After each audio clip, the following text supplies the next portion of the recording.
dismissed them, demanding I tear it down. They escalated quickly, fining me $150 a day and sending a cease and desist notice. Neighbors told me Janet was known for bullying anyone who didn't follow her rules. I knew I had the legal right to keep the driveway, but there was more to uncover. The road my driveway connected to wasn't owned by the HOA, it was mine. After hours of digging through county records, I found a document from the 1970s showing the road had been privately owned, and when I bought the house, it was transferred to me. I called a lawyer to confirm, and after getting everything verified, I mailed Janet and the HOA board the proof. Janet didn't back down. She sent another notice claiming my driveway blocked a community road. So, I put up a sign reading, "Private road, no HOA access without permission," and added cameras. I even invited my neighbors over for coffee to share the truth. The next HOA meeting was packed, with people asking why the HOA was wasting money on legal battles. Janet couldn't provide any proof of jurisdiction over the road. I went further, installing a security gate on the road, legally allowed to do so. The HOA was furious but couldn't do anything. When a group of workers showed up, claiming they were inspecting the road, I told them they were trespassing and sent them away. The HOA's next move was to send a letter claiming my neighborhood meeting was unauthorized. But that only fueled the community's anger. The next vote to dissolve the HOA passed with 80% support. Janet tried to argue but was ignored. The HOA was gone, and peace returned to the neighborhood. A week later, Janet sued me for emotional distress, but I had the legal documents and community support to dismiss the case. After 2 weeks, she dropped the lawsuit, and soon after, she moved out of the neighborhood.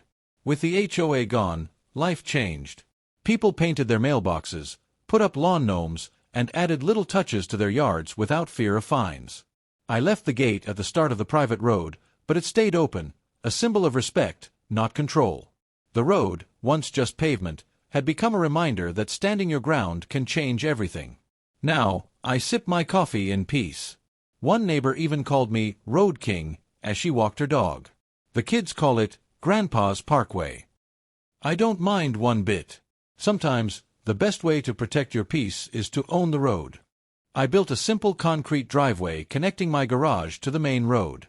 It wasn't fancy, just practical, and had been approved by the city. But 3 days after it was finished, I received an official HOA notice demanding its removal. I thought it was a mistake, so I went to the HOA office expecting to clear things up. Janet, the HOA president, greeted me with hostility and insisted my driveway didn't meet neighborhood aesthetics and hadn't been properly approved. Despite my city permits, she refused to listen and demanded it be torn down. Things escalated quickly. They fined me $150 a day and sent cease and desist notices. Neighbors told me Janet was notorious for intimidating anyone who didn't fall in line. The stress was unbearable, but I wasn't ready to back down. I decided to dig deeper into my property's history. After hours of searching through county records, I found a document showing that the road my driveway connected to was privately owned. It had been sold with the house I bought, meaning it was mine. I owned the road. I called a lawyer to confirm, and once everything was verified, I sent copies of the documents to Janet and the HOA board, along with a formal cease and desist. Janet wasn't pleased. She sent another notice claiming I was obstructing a community road, but that's when I made my move. I put up a sign on the road that read, "Private road. No HOA access without permission," and added cameras.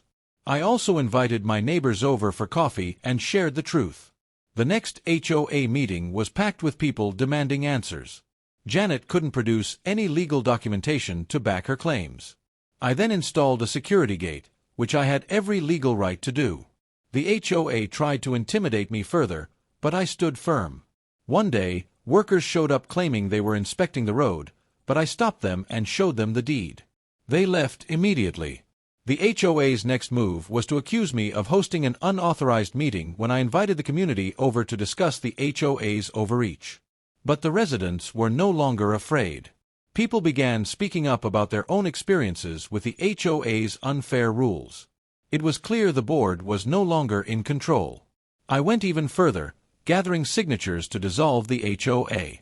Within weeks, 80% of the neighborhood voted to disband the HOA.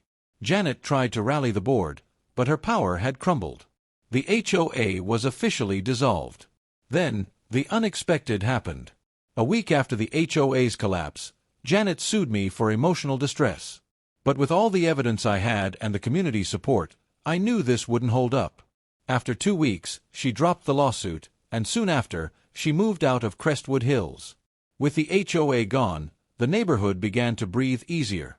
People painted their mailboxes, added lawn decorations, and even built little birdhouses, all without fear of fines. I left the gate on the private road open, a symbol of respect, not control. What had once been just a driveway had become a symbol of standing up for what's right. Now, when I sip my coffee on the porch, a neighbor walks by and calls out, "Still guarding the kingdom, Road King?" The kids now call it Grandpa's Parkway, and I couldn't be happier.